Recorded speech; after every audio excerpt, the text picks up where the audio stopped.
Welcome to Bethlehem Bible Talks. Sapaan firman Tuhan dari hamba-hamba Tuhan Gemi Bethlehem.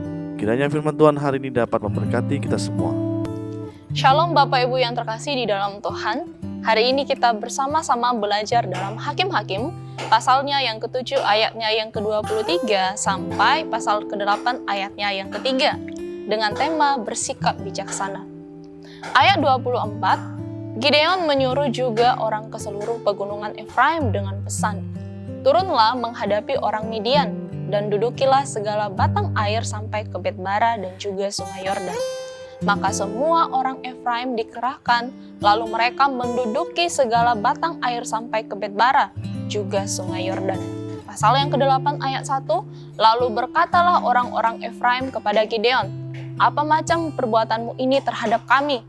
Mengapa engkau tidak memanggil kami ketika engkau pergi berperang melawan orang Midian?" Lalu mereka menyesali dia dengan sangat. Bapak Ibu yang terkasih, hal wajar jika ada orang yang beranggapan hal positif yang kita lakukan dianggap sebagai sesuatu yang negatif. Saat kita melakukan hal yang baik sekalipun, seringkali orang-orang yang ada di sekitar kita akan memberikan komentar miring dan juga kritikan-kritikan yang tajam terhadap diri kita. Inilah yang dialami oleh Gideon, di mana usaha dan strategi yang Allah perintahkan kepadanya untuk melawan orang Midian menimbulkan pandangan negatif dan juga kritikan dari orang-orang Efraim. Bapak Ibu yang terkasih di dalam Tuhan, ketika Gideon dan pasukan Israel berperang melawan orang Midian, sebagian pasukan Midian berhasil kabur.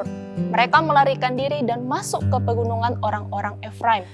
Lalu Gideon menyuruh dan meminta pertolongan kepada orang Efraim untuk menjaga daerah itu. Dan pada akhirnya mereka berhasil menangkap 2 raja Midian.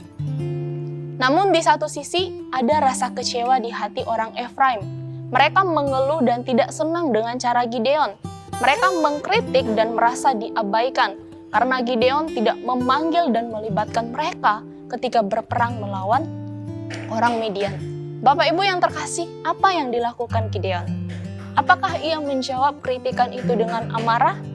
Dalam pasal 8 ayat 2 kita melihat Gideon menjawab mereka dengan penuh kebijaksanaan. Ia membalas kritikan itu dengan pujian. Ia tidak membalas kritikan dan pandangan negatif terhadap dirinya dengan amarah, kecewa, tersinggung, sakit hati, dan sebagainya. Ia berkata bahwa kemenangan yang mereka peroleh itu karena kerja keras orang Efraim juga yang berhasil menangkap 2 raja Midian. Gideon meyakinkan mereka bahwa apa yang telah mereka lakukan merupakan perbuatan yang patut dipuji dan Allah telah memakai mereka untuk turut dalam peperangan itu. Lalu amarah orang-orang Efraim pun reda setelah mendengar jawaban Gideon. Bapak Ibu yang terkasih, melalui firman Tuhan ini, hendaklah kita juga bersikap bijaksana dalam mengatasi setiap permasalahan, bersikap dan berbicara positif dalam menanggapi setiap kritikan maupun pandangan negatif dari orang lain terhadap kita. Orang bijaksana adalah orang yang mampu melihat hidup ini dari sudut pandang Allah dan kemudian mengetahui tindakan terbaik untuk dilakukan, sehingga hubungan kita dengan sesama tetap berjalan dengan baik. Tuhan Yesus memberkati. Demikianlah Bible Talks hari ini. Tuhan Yesus memberkati.